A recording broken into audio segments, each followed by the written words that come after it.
नर्मदे हर, नर्मदे हर, नर्मदे हर. मी संजय मधुकर कुलकर्णी आणि माझी पत्नी मानसी संजय कुलकर्णी. आमची दोघांची 2019-20 मैयाची परिक्रमा झाली होती. परिक्रमा करण्यापूर्वी माझी पार्श्वभूमी अशी आहे, मी सरकारी सेवेत होतो. तिथे मी नायब तहसीलदार म्हणून 2019 साली सेवानिवृत्त झालो आणि मग परिक्रमा करायची असं ठरलं. त्याच्यात परिक्रमेची सुरुवात किंवा आध्यात्मिक जी बैठक म्हणता येईल तशी आमच्या घरात म्हणजे आध्यात्मिक बैठक नाही, 2 हस्त आणि 1 मस्तक यानुसार चालणारा माणूस मी आहे. आणि सरकारी सेवेत असल्याकारणाने खूपच बदलीची नोकरी होती माझी आणि बदलीची नोकरी असल्याने बूड असं स्थिर स्थावर नव्हतं. आमचं कुटुंब आमच्या पत्नीने सांभाळल्यामुळं ते सगळं शक्य झालं. तो विषय वेगळा आहे. तरी पण सुरुवातीची परिक्रमा माझी झाली ती 1913 साली झाली. तर त्यावेळेला म्हणजे परिक्रमा करणे हा विषय डोक्यात नव्हता, पण काही पुस्तकं आणि ज्या विशेषतः जगन्नाथ कुंटे, तत्कालीन परिक्रमा केलेल्या सौप्रतिभा चितळे यांच्या प्रेरणेने असं म्हणतात ते वाचलं आणि हे कधी एक वेगळा विषय आहे. आपल्या आयुष्यात कधी वेगळी उलथापालथ किंवा वेगळी गडणजळण होऊ शकतो असं मला त्यावेळेला वाटलं. 1911, 12, 13 या दरम्यान. 13ला मी पूर्णपणे सर्व्हिसमध्ये होतो. मी डिव्हिजनल कमिशन ऑफिस काउन्सिलरमध्ये सर्व्हिस होतो त्यावेळेला. तर त्यावेळेला 15 दिवस रजा मला मिळाली आणि त्या रजेच्या काळात मी पहिली परिक्रमा माझी झाली ती माझ्या वॅगनर गाडीने झाली. 2013 मला वाटतं डिसेंबर महिना होता बहुतेक. डिसेंबर ते 2-3 जानेवारीपर्यंत, 15 जानेवारी ते डिसेंबरपर्यंत परिक्रमा होत असताना परिक्रमाचा असे विशेष परिक्रमेचे नियम आहेत. म्हणजे आता ते सर्वश्रुत आहेत, मी हे वेगळं सांगायची जरूर नाहीये. परिक्रमा कशी करावी, काय करावी याच्याविषयी आपण थोडीशी एक माझी जी संकल्पना होती त्याच्याविषयी आपण माहिती म्हणजे मी सांगण्याचा प्रयत्न करतो ती आपण बघूयात काय आहे ते. याच्यामध्ये आता एक विचारायचं की तुम्ही वॅगनर गाडीने परिक्रमा केली, तर मग गाडीचा रस्ता कसा काय आहे? हा, तर तो पण एक इतिहासच आहे. आमचे शहा म्हणून माझे चेतन शहा म्हणून माझे एक मित्र आहेत. ते मी राहायला वडगाव मावळ आहे, वडगाव मावळ जिल्हा पुणे इथे राहतो मी. तर माझ्याशी चेतन शहा म्हणून माझे एक फॅमिली फ्रेंड आहेत. तर त्यांनी आदल्या वर्षी त्यांच्या वॅगनरनी परिक्रमा केली होती. तर त्यांचं मार्गदर्शन मला त्यात उपयुक्त ठरलं आणि त्यांचा गायडन्स घेतला मी आणि म्हटलं अगदी किमान काही नाही, ती परिक्रमा हे काय प्रकार आहे हे पण बघूया. तर तेव्हा मी वॅगनरचा विचार केला की गाडीने परिक्रमा करायची. साधारण मग खर्च किती आला? म्हणजे सीएनजी आहे का? नाही, माझी गाडी पेट्रोलची होती पूर्णपणे. साधारण 450 किलोमीटर ते 4,500 किलोमीटर रनिंग माझं करायला झालं. म्हणजे मी वडगाव ते ओंकारेश्वर ते पूर्ण परिक्रमा पूर्ण झाल्यानंतर परत मागे असं साधारण 4,500 किलोमीटर रनिंग माझं झालं. आणि मला सांगायला अभिमान वाटतो की तेवढी सगळी गाडी मैयाने माझ्या एकट्याकडनं चालवून घेतली. या परिक्रमेमध्ये आम्हाला एकदा नेमावर पाशी टायर पंक्चर होणे या व्यतिरिक्त कोणताही त्रास झाला नाही. परिक्रमा अत्यंत सुंदर झाली. म्हणजे माझं एक खाजगी मत असं आहे की परिक्रमा हा एक मानसिक प्रवास आहे.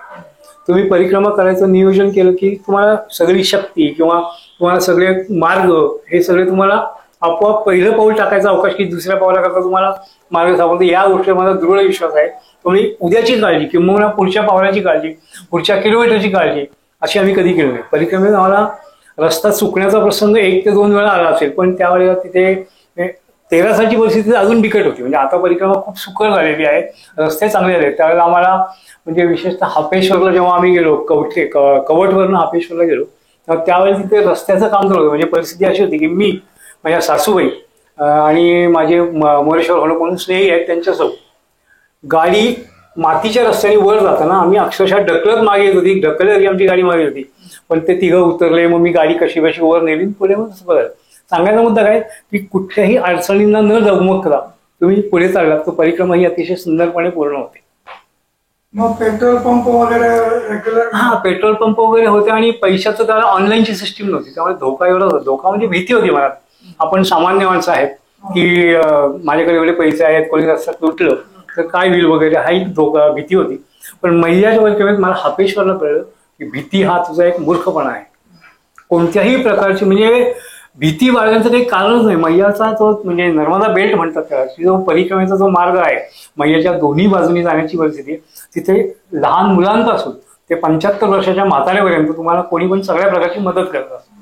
तुम्हाला कोणत्याही प्रकारचा त्रास कधीच होत नाही. म्हणजे माझी 13 सालची परिक्रमा झाली माझ्या वॅगनरमधनं. नंतर त्याच्यानंतर झाली माझी 19ला मी आणि माझी सौ, म्हणजे 13 सालीचं वैशिष्ट्य मला सांगायचं मला की 13 साली मी दुपारी 2 वाजता मैयाच्या येणार होतो. त्या 13-14 डिसेंबर 25-26 डिसेंबरची वेळ होती. दुपारी 2 वाजता हवेत तसा सुंदर गारवा होता आणि प्रकर्ष आणि म्हणजे ईश्वर साक्ष आहे, मला सर्वात पहिली आठवण आमच्या बायकोची झाली. आणि त्यावेळेला मी निश्चय केला होता की त्यावेळेला मला आता योजना होतं एक की पुढची परिक्रमा जी आपण केव्हा केव्हा करू ती आपल्या पत्नीला बरोबर घेऊन करू. आणि माझ्या या परिक्रमेत, माझ्या 19 सालच्या परिक्रमेत पूर्णपणे सहकार्य तिचं आहे. तिच्यामुळे माझे बरेच प्रश्न सुकर होत गेले. ती तुम्हाला कसं सुकवलं ते पुढच्या माझ्या याच्यात सांगेल. पण सांगायचं मुद्दा एवढंच आहे की परिक्रमेत पहिलं पाऊल टाकणं महत्वाचं आहे. पुढे तुम्हाला कसलीही अडचण येत नाही. त्यावेळेला म्हणाल तुम्ही कोणाचं दर्शन झालं का, म्हणजे आमच्यात एक होते म्हणजे आता की त्यांना आवडत होतं की आपल्याला अश्वत्थामा भेटावा. पण आपण खूप साधारण आणि साधी माणसं असतो, आपल्याला अश्वत्थामा भेटणे किंवा कुठली प्रचिती येणे या गोष्टी संभवत नाहीत. पण एवढा मोठा प्रवास विनासायास कोणतीही अडचण न येता पूर्ण होते. नाही तर आपण बघतो की 5 किलोमीटर चाललाय, गाडी खड्ड्यात गेली आहे किंवा गाडी रेवून कुणी धडकलं. तसं आमच्या बाबतीत कुठेही काहीही झालं नाही.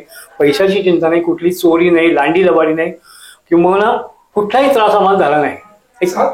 साधारण किती खर्च आला त्या प्रत्येकी त्यावेळेला मला साधारण 8 ते 9 हजार रुपये खर्च आला. त्यावेळेला आम्ही चौघात आम्हाला 35-36 हजार रुपये खर्च आला साधारण. सगळं माझं होतं. फक्त आमचं त्यावेळेला म्हणजे परिक्रमेनंतर पहिला आमचा पडाव झाला तो दत्त घाटाचा झाला. कुठलं गाव ते? राजघाटला आमचा पहिला पडाव झाला. तिथे पहिल्यांदा आम्ही संध्याकाळी पोहोचलो होतो. असं एक साधारण अर्ध्या भिंती आणि अर्धी जाळी असा एक घोर होता. दत्तघाट त्यावेळेला सुंदर होता. मैयाच्या अलीकडे पलीकडे धरणं झालेली नव्हते, त्यामुळे दत्तघाटात स्नान करण्याची इतकी व्यवस्था व्यवस्थित होती. तर आम्ही तिथे गेलो तर आता चतुर्थी, संकटची चतुर्थी अशी मला चांगला तो दिवस आठवतोय. पहिला दिवस आमचा चतुर्थीचा दिवस होता. आणि काय म्हणजे कसं काय नियोजन झालं, आमच्याकडे शिधा होता. शिधा म्हणजे शिजवलेलं असं की कच्चे चिवडा म्हणा, खजूर म्हणा, राजगिऱ्याचे लाडू, तुमचे खाकरे वगैरे असं पदार्थ आमच्याकडे होता. पण संध्याकाळी उपवास होता आणि पहिली राहायची सोय काय होती, आपण सगळे शाही लोक असतो, आपल्याला अजिबात काटा टोचलेला, दगड लागलेला किंवा असं काही कुठली गोष्ट चालत नाही. त्यामुळे आम्हाला एक साधू महाराज भेटले. तर त्यांनी काही थोडेसे मूल्य घेऊन आम्हाला एक तिथे आमची राहायची व्यवस्था केली. पण परिक्रमेत तुम्हाला भिक्षा मागायला लागते हे मनात होतं, पण ते धाडस झालं नाही त्यावेळेला. नाही तर आमचा त्या दिवसाचा उपास घडला नसता आम्हाला. त्याशी नर्मदा परिक्रमेत म्हणतात की तुम्हाला मैया सकाळी भूक उठवते पण संध्याकाळी तुम्ही भुके राहत नाही. अशी परिस्थिती मैयाच्या बाबतीत आमच्या देशात कधीच आली नाही. ती मी 4ही परिक्रमेत, माझी परिक्रमा अतिशय सुंदरपणे प्राप्त झालेली आहे. मग तुम्ही गाडीने परिक्रमा करत होता तर आश्रम मधल्या लोकांनी तुम्हाला राहू दिलं का? नाही, त्यावेळेला आश्रमी संक्रमणच माझ्या डोक्यात नव्हती. गाडीमधले परिक्रमा म्हणजे आम्ही जागीरदार, आम्हाला काहीतरी वेगळी ट्रीटमेंट पाहिजे अशा आम्ही ह्याच्यात होतो. त्यामुळे मोस्टली ठिकाणी आम्ही विचारायचं झालंच केलं नाही की माझं अज्ञान होतं त्यावेळेला. म्हणजे परिक्रमेविषयी माझं पूर्ण त्या परिक्रमेत अज्ञान होतं की मला असं हे नव्हतं वाटत की कुणाकडे काही मागावं, कुणाकडे काही हे करावं. त्यामुळे मोस्टली प्रवास आमचा नेमावर सोडता आमचा सगळीकडे प्रवास बहुतेक आमचा हॉटेलमध्ये आमचा मुक्काम झाला त्यावेळेला. ती परिक्रमा म्हणजे एक पायलट टूर जे असं म्हणलं जाईल, पण एक वेगळा अनुभव होता. मी परत सांगतोय की परिक्रमा हा एक मानसिक प्रवास आहे आणि मानसिकरित्या त्या परिक्रमेत मी पूर्णपणे समाधानी आहे. म्हणजे कुणालाही कसला त्रास नव्हता वगैरे असं. आपण पुढच्या परिक्रमेकडे वळूया. माझी मुख्य परिक्रमा झाली 2013 साली. त्या मी 19 रिटायर झालो नायब तहसीलदार म्हणून सरकारी नोकरीतनं. तर 2019 साली नोव्हेंबर आमचा त्याच्या आधी थोडीशी हे सांगतो की आमचा एक ग्रुप आहे, नर्मदा परिक्रमा सेवेकरांचा ग्रुप आहे, नर्मदा प्रेमी म्हणून. तर त्या नर्मदा प्रेमीचा मी बरेचसे सदस्य आहे. तर त्या आधी म्हणलं परिक्रमे करायच्या आधी आपण जरा सेवेला जावं. किंवा सेवेमध्ये काय असतं की एक आश्रम कोणतरी एक संयोजक घेतात.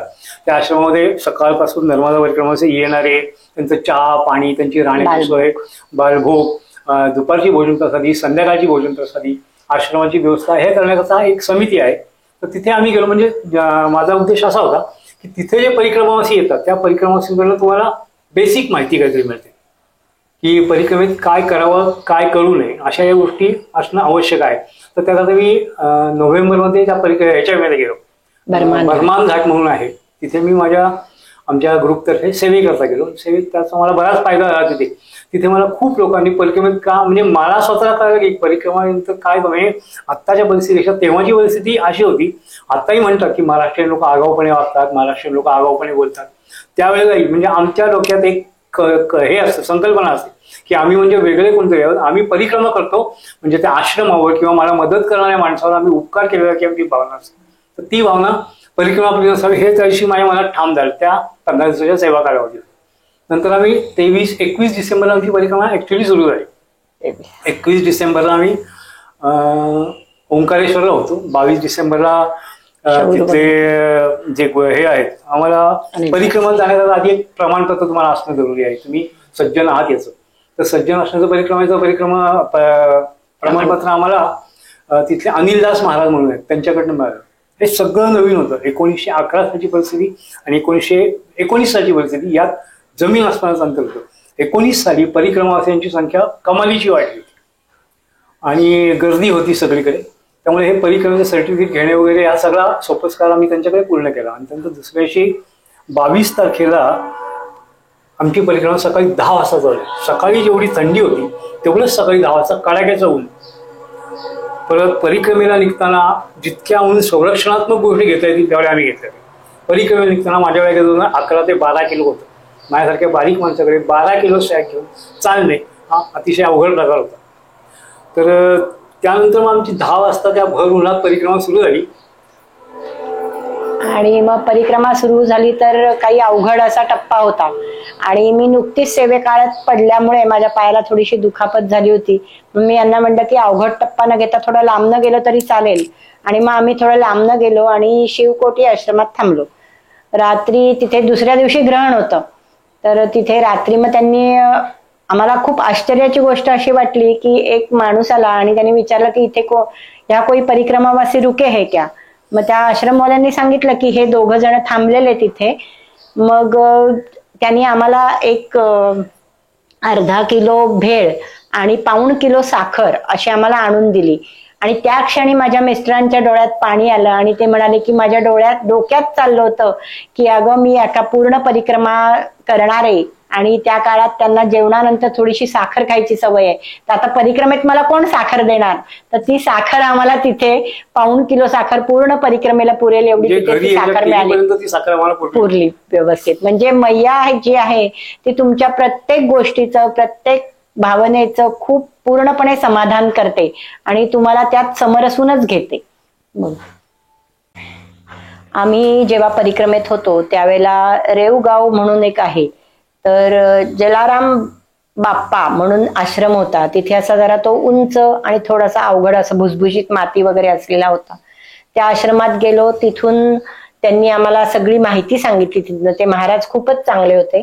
त्यांनी इतकी छान माहिती सांगितली की इथे पाताळात वासुकी नागाचं वगैरे आहे असं त्यांनी सांगितलं. आणि तिथून पुढे आम्हाला खाली उतरून नदी पार करून एक दुसरी जी नदी मिळते मैयाला ती नदी पार करून आम्हाला शुकदेव मंदिरात जायचं होतं. त्या शुकदेव मंदिरात आम्ही गेलो तर तिथे आम्हाला एक गृहस्थ भेटले आणि त्यांनी मग सगळे आमची सोय केली. मग तिथून पुढे आम्ही ओरी गावात गेलो. ओरी गावात सुद्धा दुसऱ्या दिवशी चतुर्थी असल्या कारणाने त्यांनी आम्हाला सगळं उपासाचं वगैरे दिलं. आणि मग आम्ही त्या आश्रमात गेलो ओरी आश्रमात. तिथं ते त्यांनी सांगितलं की तुम्ही इथे आता की आजच्या दिवस राहा, संक्रांत आहे वगैरे असं ते आपल्याला खूप आग्रह करत असतात परिक्रमावासी. तर त्यावेळेला आम्ही त्यांच्याकडे एक रात्र राहिलो आणि मग पुढे मणिनागेश्वरच्या इथे निघालो होतो. तर आम्हाला कांद्रोज म्हणून गाव लागतं. त्या गावात त्या महाराजांची जयंती होती म्हणून त्यांनी आम्हाला सांगितलं की अरे तुम्ही थांबा इथे आणि आजचं भोजन वगैरे इथेच घ्या. पण आम्हाला सगळ्यांना चालायची, भराभरा अंतर कापायची अशी खूप ओढ होती म्हणून आम्ही त्यावेळेला काही थांबलो नाही. पुढे आणखीन एका गावात आम्हाला त्यांनी राजपिपलाला सांगितलं की इथे थांबा, तुम्हाला भाकरी वगैरे करतो. पण तिथे पण नुसतं चहा प्रसादी घेतली आणि आम्ही पुढे निघालो. असं करत करत आम्हाला ज्या गावात जायचं होतं सुवा म्हणून त्या गावात आम्ही गेलो तर आम्हाला त्यांनी सांगितलं की जेवण संपलेलं आहे, तुम्हाला जेवण काही मिळणार नाही. त्यांनी आम्हाला कुठेतरी थोडेसे बर्फी आणि चिवडा दिलं आणि मग आम्हाला त्यांनी तुमचे आता भोजन प्रसादी मिळणार नाही असं सांगितलं. पण याचाच अर्थ असा होतो की आपण जेव्हा मैयाला पहिल्या घटकेला नाही म्हणतो किंवा आपण आपला जेव्हा अहंकार दाखवतो तेव्हा मैया आपल्याला त्या गोष्टीची शिक्षा देते, हे आम्हाला त्या दिवशी जाणवलं. त्या दिवसापासून आम्ही कोणतीही गोष्ट लोकांनी घ्या म्हणल्यावर आम्ही त्याला कधी नाही म्हणलं नाही. थोडस नगभर का घेऊन आम्ही पुढे होत होतो. एक बेसिक नियम आहे परिक्रमेचा, हा एक बेसिक नियम आहे की तुम्ही कुणाला काही मागू नका, पण कोणी काही दिलं तर नाकारू नका. त्यामुळे परिक्रमेत या गोष्टी पाळणं अपरिहार्य आहे, पाळायलाच पाहिजे या गोष्टी, असं एक आमचं मत झालं त्या दिवशी. आणि होता होईल तेवढं आम्ही जिथे जिथे परिक्रमेत गेलो तिथे तिथे आम्ही आमच्या पद्धतीने सेवा दिली. की कोणी म्हणलं की काय करा तर आम्ही तिथे स्वयंपाक करू लागलो, भोजन, असं आम्ही आमच्या पद्धतीने बऱ्यापैकी सेवा दिली तिथे. सेवा दिली याच्यावर एक विषय आहे की सेवा दिली म्हणजे नक्की काय करायला लागतं. आपण सेवा देतो म्हणजे सेवेचा अनुभव आमच्या पाठीशी आहे. आमच्या सेवेचा पाठीशी अनुभव असल्या कारणाने आश्रम गेल्यानंतर पहिल्यांदा त्या आश्रम झाल्यावर आपण विचारतो, महाराज डी नर्मदे हर पधारू क्या, तुम्हाला कोणी नाही म्हणत नाहीत. अगदीच असला तर काय, कुठून आला, काय आला वगैरे असं विचारतो. पण या परिक्रमेमध्ये प्रकर्षाने जाणवलेली गोष्ट म्हणजे महाराष्ट्र आसिया परिक्रमांना बऱ्यापैकी विरोध होतो किंवा त्यांची जास्त चौकशी केली जाते, असा एक अनुभव या परिक्रमेत मला आला. तर रावेरखेडीला आम्ही गेलो. रावेरखेडीला बाजीराव महाराजांची, पेशव्यांची समाधी आहे. तिथे सुंदर आश्रम आहे तो पण एक, मैयाच्या किनाऱ्याने जरासा रस्त्याच्या कडेला आहे तो आश्रम. तर तिथे आम्हाला त्यांचं आमच्या वसकलं जरा तो माणूस की आपको खाना बनाना, भोजन बनाना आता आहे का. खाना नाही म्हणत, खाना म्हणलं तर खाना हा आपला शब्द नाही त्यांचा. तुम्ही आश्रमात करता ही प्रसादी असते, भोजन पण नाही. आपण घरी करतो ते भोजन, आश्रमात घेतो ती प्रसादी. त्यामुळे भोजन प्रसादी हा पर्टिक्युलर शब्द. काही काही गोष्टी आमच्या इतक्यानंतर अंगवळणी पडत गेल्या की आपण घरात पण अजून ते शब्द आमच्याकडे वापरले जातात. तर मी विचारलं, प्रसादी आती आहे की आपको. प्रसादी म्हणल्यानंतर आमच्या लक्षात की याला आपल्याकडनं कामाची अपेक्षा आहे. तर आम्ही तिथे मग चुलीवर, म्हणजे घरात मला गॅसवर चहा सुद्धा करता येत नाही, तिथे मी, माझे मित्र, आम्ही गॅसवर तिथे फुलके म्हणा, दामटे म्हणा, असे आम्ही आमच्या पद्धतीने केले. त्यांनी भाजी वगैरे काहीतरी केली. मग तिथे आम्ही भोजन प्रसादी घेतली आणि मग पुढे गेलो. म्हणजे सेवा भावी तुम्ही मनात धरून चालणं सुद्धा परिक्रमेत जरुरीचं आहे, असं एक माझं मत झालं त्या दिवशी. तुम्हाला असं परिक्रमेमध्ये कोणी विशेष असं साधू संत वगैरे भेटले का, ज्यांनी काही मार्गदर्शन केलं असेल? हा, साधू संत तर आम्हाला खूपच भेटले. साधू संत बऱ्याच ठिकाणी आम्हाला भेटले. पण कसं आहे की आपली एक आध्यात्मिक ताकद म्हणा किंवा आपली एक ह्याची म्हणजे त्या लोकांना समजून घेण्याची कुवत आपली नसते. कारण ते खूप प्रचंड मोठे लोक असतात, त्यांचा आध्यात्मिक बेस चांगला असतो, जगाला समजत किंवा जगाकडे बघण्याची त्यांची वृत्ती वेगळी असते. ते प्रचंड निवृत्त आणि काय म्हणतो आपण की वैराग्य प्राप्त झालेले लोक असतात. ते प्रचंड वैराग्य त्यांच्याकडे आलेलं असतं. त्यामुळे त्यांच्यापर्यंत पोहोचणं शक्य नाही. पण बेसिक गोष्टी त्यांनी सांगितल्या की तुम्ही चालताना प्रत्येक पाऊल नर्मदे हर म्हणत चला, प्रत्येक पाऊल घेताना तुम्ही नर्मदे हर म्हणत चला. हा एक आम्हाला पुढे खूप या गोष्टीचा फायदा झाला. नंतर तुम्ही चालताना कुणालाही कधीही दुखवू नका. भले तुमच्या अंगावर कोणी आला, कोणी तुमचा रागराग केला, तुम्ही कुणाकडे काही मागू नका, तुम्ही कुणाला काही तक्रार करू नका, तुम्ही कुणाशी काही भांडू नका. या गोष्टी आमच्या अंगवळणी पडत गेल्यानंतर तर पुढचे साधारण 117 दिवस आम्हाला या गोष्टीचा बराचसा उपयोग झाला साधू संतांना. असं स्पेसिफिक असं कोणी साधू संत किंवा सत्संग देणारे वगैरे अशा पद्धतीने तुम्हाला खूप खूप साधू भेटतात. त्यांच्याकडनं तुम्हाला वेगवेगळे किस्से करतात. पण ते अनुभव त्यांचे असतात. म्हणजे तुम्ही आता म्हणा की त्यांना आलेला अनुभव मला येईल असं नाही. ते आमच्या परिक्रमेत सुद्धा की मला आलेला अनुभव हिला नाही किंवा मला आलेला अनुभव माझ्या मित्रांना नाही, हा प्रत्येकाचा तुमचा प्रत्येकाचा वेगळाच हे असतो. अजून विशेष व्यक्ती अशी वेगळी भेटली असं नाही. म्हणजे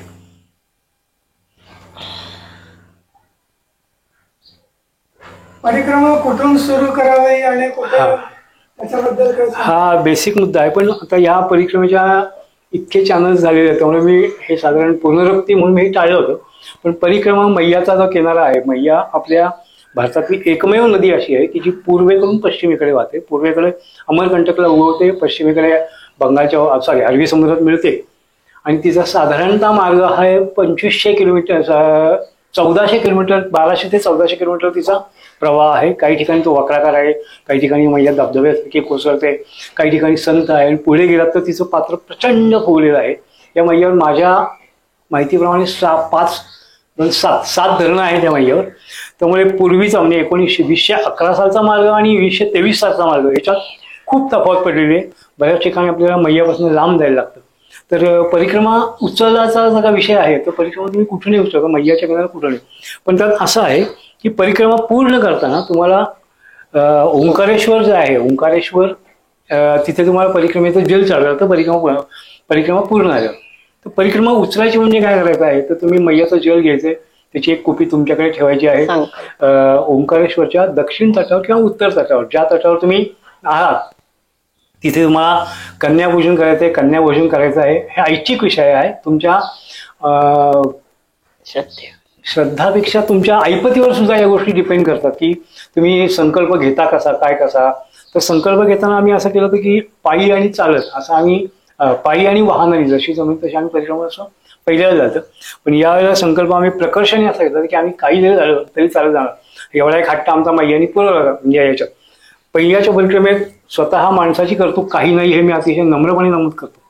यामध्ये जी गोष्ट घडायची आहे ती गोष्ट घडते. आमचं मैया परिक्रमेत असताना कोणत्याही टार्गेट असं ठरलं नव्हतं की आज आम्ही 10 किलोमीटर चालू, 5 किलोमीटर चालू किंवा 100-25 काय असेल ते चालू. आमचं तरी पण 18-19-20 किलोमीटर आमचं रोजचं रनिंग होतं. साधारण 28 किलोमीटर आमचा एक शेवट सर्वात मोठा टप्पा तेवढा 28 किलोमीटरचा झाला होता. परिक्रमा सुरुवात करताना ओंकारेश्वरला आम्ही परिक्रमा सुरुवात केली. ओंकारेश्वरला गोमुख घाटावरची तिथे गुरुजी असतात, ते आपल्याला परिक्रमा सांगतात. तिथे आपण संकल्प घेतो आणि आपला पुढचा प्रवास सुरू होतो. आणि तुमची परिक्रमा दिनचर्या कशी होते? सकाळी उठायचं, पहाटे सूर्योदयाच्या आधी 5 वाजता उठायचं, साधारण अंधिक आवरायचं, सगळं 7 पर्यंत पूजा करायची. आणि परिक्रमेत आम्ही एक गोष्ट पाळली अशी होती की सूर्योदय ते सूर्यास्त या काळातच आम्ही चालत होतो. आम्ही चालण्याकरता ओढाताण केली नाही किंवा जास्त समजा 4 वाजता इथे कुठे वाटतं की ह्या ठिकाणी रम्य आहे, थांबावं आपण, आम्ही तिथे थांबलो आहोत, असं पण आम्ही त्यावेळेला केलेलं आहे. साधारण रोज किती किलोमीटर? साधारण 18 ते 20 किलोमीटर आम्ही रोज चालवतो. 18-20 मॅक्झिमम 22 पर्यंत चालवतो. एकच दिवशी आम्ही 28 किलोमीटर अंतर चाललो होतो आम्ही. परिक्रमेत असे तुम्ही स्वतःहून काही नियम पाळले होते? हो, परिक्रमेत स्वतःहून नियम पाळले होते. परिक्रमेत नियम पाळलेले म्हणजे कसं की कुणाकडे काही मागायचं नाही आणि कुणी काही दिलं तर नाकारायचं नाही, खुर्चीवर नाही. मी तो एक अनुभव माझा सांगण्याचा आहे. उच्चासनावर बसायचं नाही असं मी ठरवलं होतं की परिक्रमेत उच्चासनावर बसायचं नाही. पण परिक्रमेत म्हणजे कसं आहे की उच्चासनावर होतं की तुमच्या अंगात गर्व आहे, तुम्ही काहीतरी विशेष करता, असं एक त्यात म्हणलं जातं.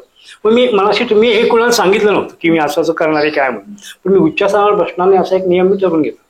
पण काही नियम कसं असतं की मैयाकडनं ते मोडून घेतलं तर असं म्हणू आपण. कारण शेवटी या संपूर्ण 3500 किलोमीटरच्या मार्गामध्ये मैया हीच आपल्या बरोबर आहे. मग आपल्याला दुसरं तारणहार किंवा आपल्याला दुसरं ढकलणारं, पाडणारं, मारणारं कोणी, आईची माया म्हणजे मैया आपल्या बरोबर आहे. तर मी परिक्रमेत हे ठरवते आपण उच्चासनावर कुठे बसायचं. तर म्हणजे हा सुद्धा एक माझा नियम मोडला गेला. कसा मोडला गेला सांगतो. आम्ही सुला गावी गेलतो. म्हणजे आमच्या सौंनी सांगितलं सुला गावचा अनुभव 2011चा आहे, 2019चा आहे. मी सुला गावी या परिक्रमेत जेव्हा गेलो तेव्हा आम्ही सकाळी बसलो. 4-4:15 आम्ही सुलाला पोहोचतो. संध्याकाळी गेल्या गेल्या तुम्हाला आश्रमात चहा मिळतो. चहा किंवा त्यांच्या ह्याच्यावर काय जे चहा बालबुक काय असेल ते देतात तुम्हाला. तर त्यांनी आम्हाला चहा दिला. महाराजजी चहा दिली. चहा घेण्याकरता आपला पेला किंवा ग्लास, जेवण करण्याकरता आपलं ताट, आपलं पूजेचं साहित्य, आपली कपड्याची जोडी हे आपल्याबरोबर असणं जरुरी आहे. तर आम्ही आमचा ग्लास पुढे केला, चहा घेतला. त्या भरपूर खुर्च्या वगैरे मांडल्या होत्या, सगळीकडे खुर्च्या मांडल्या होत्या. तर म्हणजे बिराजो महाराज बैठो या. नाही मी ऊपर नाही बैठता, मैं उच्चासन में बैठता नाही परिक्रमेत. काय मला ते सांगायची जरूर नव्हती. मी न बोलता तरी खाली बसलो असतो तरी काही फरक पडत नाही. पण आम्ही गर्व ना आम्हाला, आम्ही सांगितलं की आम्हाला म्हणजे हे जे मैयानी लगेच तिथे घडवून दिलं मला ते आहे की उच्चासन, अरे भाई कुर्सी पे नाही भेटता परिक्रमेवर. ठीक आहे. ती बाईनी माझ्याकडे पण हसली. ती बाई का हसली मला कळलं नाही. पण नंतर मग संध्याकाळी 7 वाजता साधारण प्रत्येक आश्रमात 7-7:15च्या दरम्यान भोजन प्रसादी असते. ती आरती किंवा त्यांचा स्थानिक कार्यक्रम झाला की प्रसादीला बोलवतात. तो सुलाचा आश्रम खूप मोठा आहे, म्हणजे बऱ्यापैकी मोठा आहे. आणि भोजन प्रसादीचं ठिकाण ते हे एक साधारण 100 मीटरच्या अंतरात आहे. आम्ही म्हणजे ताटे घेऊन निघालो भोजन प्रसादीला. भोजन घेतलं तर म्हणलं कुठे बसायचं. सगळीकडे काका तुम्हाला सांगतो टेबल खुर्ची मांडली होती. म्हणजे हा बैठे का नीचे नाही बैठ सकते महाराज, आपको ऊपर ही बैठना है. सांगण्याचा मुद्दा काय आहे की माझ्या मनात केलेला निश्चय मला मैयांचे दाखवले की तू तुझी जागा सोडू नको. तू मुकाट बसला असतास तर काही नसतं. तू गर्वाने सांगितलं ना मी बसत नाही. 3 वेळेस मला तिथं मला धडा देऊन टाकला. असा असे अनुभव मला बऱ्याच ठिकाणी येत गेले. पण आम्ही यातनं सुधारत गेलो फार की कुठेही गर्व किंवा अगदी आपल्या ग्रामीण भाषेत माज दाखवायचा नाही बाबा. परिक्रमा करताना काही सोबत तुम्ही पैसे वगैरे काही ठेवलं होतं? हो, परिक्रमा करताना सोबत ठेवलेल्या गोष्टीमध्ये एक मोठी सॅक होती आमच्याकडे, 12 किलो वजन. असे सांगितलं 12 किलो वजन, काय कमी नाही पडलं पाहिजे. त्यात 2 कपडे, 4 अंडरपॅन्ट, 4 बनियन, अजून एखादा फाटला तर एखादा असावं म्हणून एक धोतर जोडी असं मी ठेवलं होतं, एक ब्लँकेट, असं ह्या सगळ्या गोष्टी मी ठेवल्या होत्या. थोडेसे पैसे होते प्रत्येकाकडे, पण आता काय या परिक्रमेत एक सोय चांगली होती की ATM कार्ड आपल्याकडे होतं, त्यामुळे जास्त पैसे आम्हाला ठेवायला लागत नव्हते. परिक्रमा करताना तुमचा फोन तुम्ही जवळ ठेवायला हरकत नाही, पण तो फोन फक्त सकाळी आणि संध्याकाळी करा, की घरी सांगायला आपल्या की बाबा मी ठीक आहे, मी अमुक ठिकाणी आहे किंवा असं आहे. पैसे ठेवणं तसं आवश्यक नाहीये, कारण परिक्रमेत तुम्हाला सकाळचा चहा आश्रमात मिळतो, बालभोग तुम्हाला आश्रमात मिळतो. आणि जर की कुठेही काही मिळलं नाही, तुम्ही रस्त्याने चालताना जर का गावात निघालात तुम्ही, तर गावात तुम्हाला प्रत्येक ठिकाणी इतके लोक प्रचंड भाविक आहेत, त्यांची देयवृत्ती दानत एवढी खूप आहे की तुम्हाला कुठलीही अडचण येत नाही. परिक्रमा करताना तुम्हाला कुठलीही तलाद येत नाही काही. रात्रीचं म्हणलं थंडी प्रचंड असते, तेव्हा तुम्हाला आश्रमांमध्ये कंबल म्हणतात त्याला, ते कंबल तुम्हाला मिळतात. एक तुमची खालची अंतराळी सतरंजी असली नसली, पण कमीत कमी ओझरवीन परिक्रमा करण्याचा नियम आमचा पुढे मोडला गेला. आम्ही नंतर आमच्याकडे साहित्य वाटून टाकलं लोकांना, असं की बाबा एवढं काय मला आवश्यकता नाही, या इथं ठेवून द्या, त्या तिथे. फक्त एक करायचं की ठेवताना तुम्ही आश्रम चालकाला सांगणं जरूर घ्या की बाबा माझ्या या गोष्टी आहेत, मी या इथे ठेवतो, कोणी गरजू असता देऊन टाकून ते त्यांची व्यवस्था देवं. फेकून दिलं नकोसं म्हणून झालेली गोष्ट तुम्ही तिथे टाकली तर लेट हिम नो की काय चाललेलं आहे ते. परिक्रमेमुळे एक कळलं की आपण कमीत कमी वस्तूंमध्ये राहू शकतो. म्हणजे आपल्याला इथे घरात असलं तर अमकं पाहिजे, तमकं पाहिजे, ही गोष्ट पाहिजे, म्हणजे सगळ्या सुखसुविधांची जी सवय झालेली असते ती परिक्रमेमुळे आपल्याला कळतं की नाही, हे सगळं फोल आहे, आपल्याला या छोट्या गोष्टींमध्ये सुद्धा आपण आनंदात राहू शकतो. परिक्रमेचा दुसरा एक फायदा असा झाला की आमची सौ आणि मी त्या 19च्या परिक्रमेमध्ये प्रत्येक ठिकाणी बरोबर होतो. फक्त एका ठिकाणी आमची चुकामुक झाली. म्हणजे परिक्रमेत तुम्ही विचारा की परिक्रमेत तुमची चुकामुक होता. ह्या परिक्रमेत ती गोष्ट अशी की आम्ही 6 जण होतो. 6 जणांपैकी शेवटपर्यंत टिकणारे आम्ही 3 जण होतो. एखादा मध्ये कधी ताप आला, आजारी पडला, एखादा पाय मुरगळला, बडवानीपाशी एखादा पाय मुरगळला, त्याला तिसरा आम्ही बसून दिला परत येण्याकरता. पण तुमची श्रद्धा आणि मानसिक शक्ती असेल तर तुमची परिक्रमा होते. परिक्रमेत चुकामुक आमच्या मंडळींची माझी पण एका ठिकाणी एका आश्रमात झाली होती. नको परिक्रमेत काही संकट वगैरे तुम्हाला आले का? संकट अशी नाही आली. घसरून पडणे, शेताच्या गव्हाच्या शेतातनं पडणे, नंतर कुठे जनावरं दिसणे वगैरे असे काही ठिकाणी प्रकार झाले. संकट असं नाही, पण त्रास म्हणजे जेव्हा आम्ही शूलपाणीतनं गेलो, तर शूलपाणीच्या डोंगरामध्ये काय आहे की पूर्वी जंगल होतं, आता जंगल नाही राहिलं एवढं. आणि 7-8 डोंगर आहेत, त्यातला सर्वात म्हणजे भवानाचा डोंगर आहे, तो अतिशय अवघड डोंगर आहे चढून जायला वगैरे. तर त्याच्यातनं आपण जाताना आपली म्हणजे खरी कसरत होते. तर त्या ठिकाणी आम्ही थोडासा उपाय म्हणजे तो योग्य आहे का अयोग्य आहे मला अजूनही माहित नाही, पण तिथे कुली मिळतं. जेव्हा तुम्ही सुरुवातीला नाही ते लखनगिरी महाराजांच्या आश्रमामध्ये जाता ना, तिथे तुम्हाला म्हणजे आपले लोक ते हेरतात, ते लोक ती तगडी मुलं असतात ती, तर ते आपल्याला हेरतात बरोबर. त्यांना माहिती आहे की महाराष्ट्रातला माणूस हा चालू शकत नाही, ओझगीन तर अजिबातच नाही. तर ते येतात आपल्याकडे विचारतात. त्यावेळेला आम्ही थोडंसं म्हणजे ते चांगलं केलं का वांगलं केलं मला माहित नाही, पण एक पोर्टर मी त्यावेळेला ठरवता काही पैसे देऊन वगैरे, तर त्यांनी आम्हाला एक खूप थोड्या वेळेत आम्हाला ते डोंगर नाही पार करून दिले 2 दिवसातून 3 दिवसामध्ये. बाकी त्रास असा परिक्रमेत काही नाही. माझी परिक्रमा अतिशय राजेशाही झाली, म्हणजे कुठलाच त्रास नाही झाला. कुठे जेवायला मिळणे नाही असा प्रकार नाही. म्हणजे आपल्या ज्या मध्यमवर्गीयांच्या ज्या गोष्टी असतात त्या गोष्टी आमच्या कुठेही काहीही अडल्या नाहीत. एका ठिकाणी तुम्हाला डिसेंट्रीचा त्रास झाला एका ठिकाणी असं वाटलं मला, पण ती पण अडचण निभावून गेली. म्हणजे त्यावेळेची पण गोष्ट अशी होती की आता घरी असताना आपल्या बायको होती वरण भात तूप वगैरे घालून त्याच्यात, इथे कुठे मिळणार. माझ्या नशिबाने मला तिथे सुद्धा वरण भात आणि दुपारचं सुग्रास जेवण मिळलं. फक्त वरण भात मला ती त्रास होत असताना सुद्धा. असा कुठे अनुभव आला तुम्हाला की परिक्रमेत खूप त्रास होते आणि आता चला परिक्रमा बंद करून आपण घरी जाऊ, असं कधी इच्छा मनात आली? नाही, कधीच. मी सांगेन तुम्हाला, परिक्रमा हा एक मानसिक प्रवास आहे. हे माझं कायम आवडतं वाक्य आहे. ह्या ह्याच्यात तुम्हाला कुठला त्रास जर का झाला तर तो तुम्ही ओव्हररूल कसा करायचा हा तुमच्याकडेच प्रश्न, तुमच्याकडे उत्तर त्या प्रश्नाचं. त्यामुळे तो ओव्हररूल करता येण्याचा. पण कसं आहे, आपण मध्यमवर्गीय ते माणसं असते, तेव्हा आई आपल्याला, आपण डायरेक्ट डॉक्टरांकडे जाणारी माणसं नाही. माझ्या किंवा तुमच्या लहानपणी आपल्याला आई आधी खोकला आला तर सुंठ आणि आलं याचं मिश्रण मधात करून आईने आपल्याला दिलेलं आहे. पण या बारीक सारीक बेसिक गोष्टी माहिती आहेत, त्या बेसिक गोष्टींची वाट बघायची. बेसिक गोष्टींप्रमाणे तुम्ही तुमची कार्यप्रणाली व्हावी, तुमचं संकट आपोआप दूर होतं. आणि माझं तर प्रामाणिक असं म्हणणं की तुम्हाला कुठलाही त्रास होता, पहिली गोष्ट म्हणजे लंघन करा तुम्ही. मी डॉक्टर नाही किंवा मला त्यातलं काही माहिती अशा काही भाग नाही, पण पहिल्या या बेसिक गोष्टी पाहिल्या तुम्हाला परिक्रमेत काहीच त्रास होत नाही. पायाला फोड येणे, कारण आम्ही चाललोच नाही एवढे, आम्ही साधारण 22 किलोमीटर चाललो, पण ते पण मोठे चांगले भारीतले शूज व्यूज घालून, तर तसाही काही मुद्दा आला नाही, काही टोचायचा वगैरे कुठे.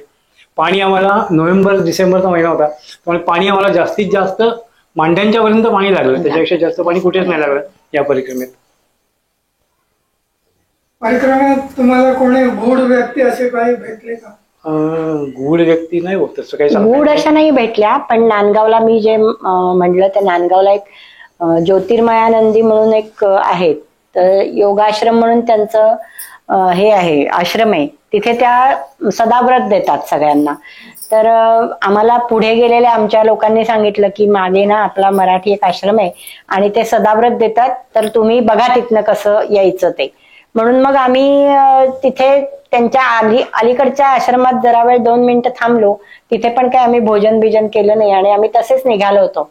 पण आपण म्हणतो ना की चुकवायचं तर आपण चुकवू शकत नाही, तसं त्या ज्योती म्हणजे त्या मैया जी होत्या त्या वरती उभ्या होत्या आणि त्यांनी आम्हाला बरोबर हेरलं की तुम्ही चाललायत म्हणून. मग त्यांनी आम्हाला आवाज दिला आणि म्हणल्या कुठे निघालात तुम्ही. मग आम्ही त्यांना म्हणलं की नाही असं असं कुठे नाही निघालो. तर त्या म्हणल्या नाही नाही तुम्ही या आमच्या बरोबर इथे. मग त्यांच्या आश्रमात आम्ही गेलो. मग त्या म्हणल्या तुला काय देऊ, सदाव्रत देऊ का भोजन देऊ. मी म्हटलं तुम्ही काही पण देऊ शकता, मी सदाव्रत दिलं तर मी स्वयंपाक बनवू शकते. मग त्यांच्या लक्षात आलं की नाही हिची बनवायची तयारी आहे. मग त्या मला म्हणाल्या की नाही लोक आजकाल काय करतात की कोणाला बनवायचं नसतं म्हणून, पण म्हणलं आता तू आज बनवू नको. आणि योगायोगाने त्या दिवशी काय झालं, यांचा वाढदिवस होता त्या दिवशी. मग त्यांनी आम्हाला सांगितलं की हा गुरुवार आहे आणि आज दत्त गेवड्याची भाजी बनवणार आहे. भाजी भाकरीचं असं सुग्रास जेवण त्यांनी आम्हाला खायला घातलं. मग मी त्यांना म्हटलं की मैया तुम्ही आम्हाला जेवायला दिलं आणि आज योगायोग म्हणजे आज माझ्या मिस्टरांचा वाढदिवस आहे. मग त्यांनी सांगितलं की अरे वाढदिवस आहे का म्हणून. मग त्यांनी आम्हाला चॉकलेट्स पण दिली यांच्या वाढदिवसासाठी. म्हणजे आणि त्या परत आम्हाला म्हणल्या की जर तुम्ही पुस्तक वगैरे काही लिहिणार असाल तर मी गोळी घालीन तुला, लिहू नकोस तू. तर मी म्हटलं की पुस्तका गोळी का घालणार आहात. तर म्हणजे अगं नाही ही आपल्याकडची, आम्ही एवढे दिवस इथे म्हणजे हे करतोय सगळं पाळतोय वगैरे, आम्हाला कधी कोणाचं दर्शन नाही झालं. आम्ही इतके वर्षोनवर्ष इथे आहोत तरी. आणि लोक एकदा येतात आणि सांगतात की आम्हाला अश्वत्थामा भेटला, तो 40 फूट झालाय, तो 25 फूट झालाय.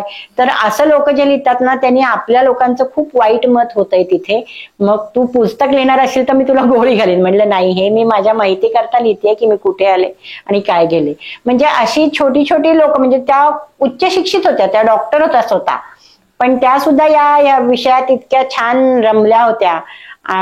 म्हणजे अशी गूढ व्यक्ती म्हणून ती. आता मी सांगायचं होतं काय की आपण गूढ व्यक्तीविषयी विचारलं, असं शक्यतो होत नाही. म्हणजे तसं ओरी म्हणून गाव आहे गुजरातमध्ये, तिथं त्या मैया होत्या, त्या खूप होत्या आणि त्या इतक्या शांत मैया होत्या. तर त्यांनी मला असं गालाला हात लावून मैया तू कैसी है वगैरे असं गालाला हात, म्हणजे अक्षरशः त्यांच्या स्पर्शामध्ये आईचं जे मुलायमपण असतं इतकं मऊसूत हात होता त्यांचा आणि आईचंच प्रेम मला त्यांच्या त्या स्पर्शात जाणवलं.